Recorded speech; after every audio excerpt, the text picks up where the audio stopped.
নমস্কার বন্ধুরা, আবার চলে এলাম উষা ব্লগে। আজ আমি একটা নতুন বেগুনের রেসিপি বানাচ্ছি। কারণ বাড়িতে বেগুন একদম বাচ্চারা খেতে চায় না, যার জন্য এই জিনিসটা যদি আমি বানাই আপনারা বাড়িতেও ট্রাই করতে পারেন। বাচ্চাদের বড়দের সবাই মুখে খুব ভালো লাগবে। তাই আমি আজকের বানাচ্ছি ডিম বেগুন।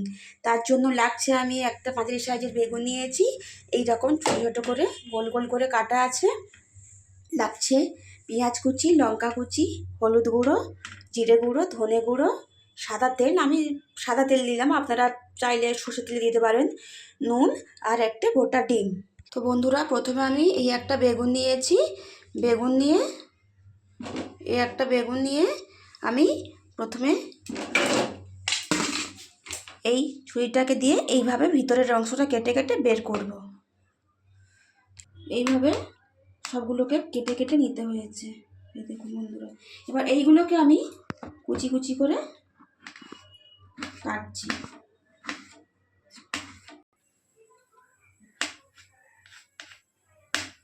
এইভাবে সবগুলোকে আমি কেটে নিলাম। বন্ধুরা, এগুলো কাটা হয়ে গেছে। এরপরে আমি একটা পাত্র নেব। তার আগে বলে দিলাম, এই পাত্রটা নিয়ে যতক্ষণ আমি এইখানে সব কিছু জিনিস মিক্স করবো, এখন ওভেনটা জ্বেলে দিয়েছি, আঁচটা গরম করার। আচ্ছা, কড়া বসানো আছে, গরম করব। প্রথমে কুচি করে, তারপরে লঙ্কা কুচি দিলাম, তারপরে পেঁয়াজ কুচি দিলাম, সামান্য পরিমাণ হলুদ গুঁড়ো, জিরে গুঁড়ো, ধনে গুঁড়ো, সামান্য পরিমাণ নুন, এবং এই গোটা ডিমটা এর মধ্যে আমি ভেঙে কিছুক্ষণ 1 মিনিটের মতো আমি ম্যারিনেট করব।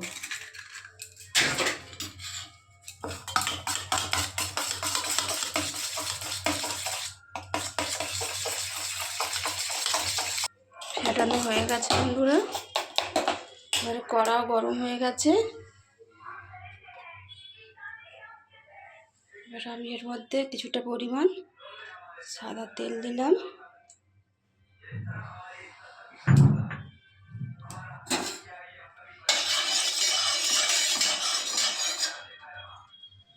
সাদা তেল দিয়ে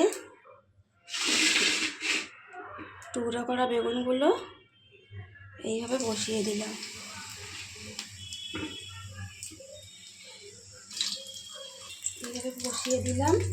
বসিয়ে দিয়ে ব্যাটারগুলোকে এর মধ্যে আমি এক এক করে দিয়ে দেব।